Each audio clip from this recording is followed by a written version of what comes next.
जय महाराष्ट्र मित्रांनो, नमस्कार। या घडीची सगळ्यात मोठी बातमी सध्या समोर येत आहे। शिवसेनेच्या गोटातून उद्धव ठाकरे यांच्या शिवसेनेकडून आलेली ही सगळ्यात मोठी बातमी।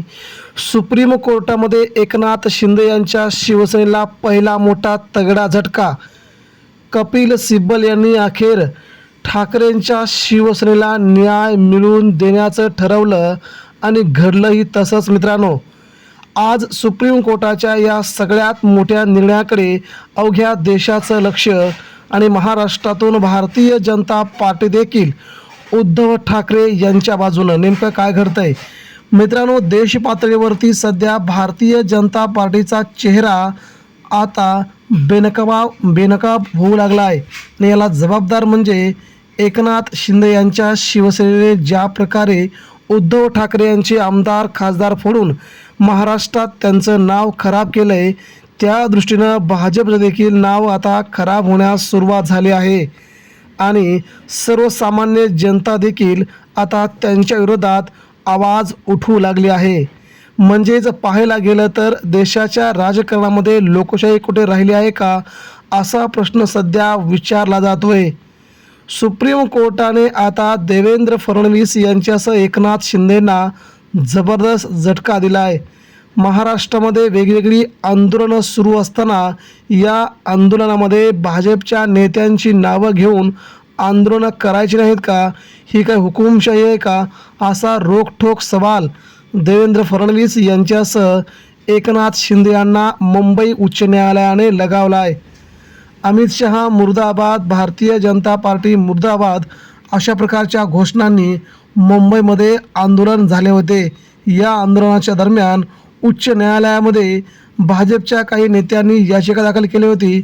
अमित शहा यांचं नाव घेऊन लोक असे कसे काय बोलू शकतात, अशी याचिका दाखल केल्याच्या नंतर मुंबई उच्च न्यायालयाने देखील आता त्या भाजपच्याच नेत्यांना फटकारलंय। या देशामध्ये हुकुमशाही नाही, या देशामध्ये लोकशाही आहे, अमित शहा कोण लागून गेलेत असं म्हणत सध्या मुंबई उच्च न्यायालयाने जोरदार ताशेरे ओढले आहेत। त्यानंतर दुसऱ्या केसमध्ये देखील सध्या विचारलं गेलं की महाराष्ट्रामध्ये आमदार आणि खासदार खरेदी करण्यासाठी पैशाची बोली लावली जात आहे, असा रोखठोक प्रश्न मुंबई उच्च न्यायालयाच्या न्यायाधीशांनी उच्चारल्यानंतर महाराष्ट्राची लखतरं सध्या संपूर्ण देशासमोर मांडली गेली आहेत।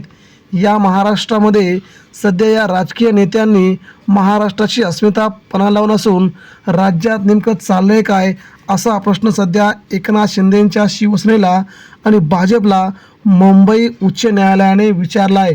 म्हणजे एकत्रित सांगायचं झालं तर आता न्यायालयाच्या देखील गळ्यापर्यंत येऊन पोचलं आहे।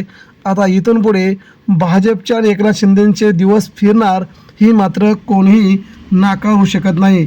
मित्रांनो, दुसरीकडे जर पाहायला गेलं तर उद्धव ठाकरे यांच्या 4 वर्षापासूनच्या प्रलंबित निकालाकडे आता सगळ्यांचंच लक्ष लागलं आहे। हा निकाल कधी लागणार, हा निकाल कोणाच्या बाजून लागणार आणि या निकालामध्ये उद्धव ठाकरेंचा एकतर्फी विजय होणार का, याच सगळ्या बातम्या प्रसारमाध्यमावरती आणि TV चॅनलवरती पाहायला मिळत आहेत। या संदर्भात मित्रांनो सगळ्यात मोठी अपडेट आली असून या महिन्याच्या 16 तारखेला हा उद्धव ठाकरे यांच्या शिवसेनेच्या निकालासंदर्भात मोठी अपडेट आली असून या दिवशी उद्धव ठाकरे यांच्या शिवसेनेचा निकाल लागणार असून याच दिवशी पक्ष चिन्ह आणि राहुल नार्वेकर यांच्याबद्दलचा देखील सुप्रीम कोर्ट निकाल देणार आहे।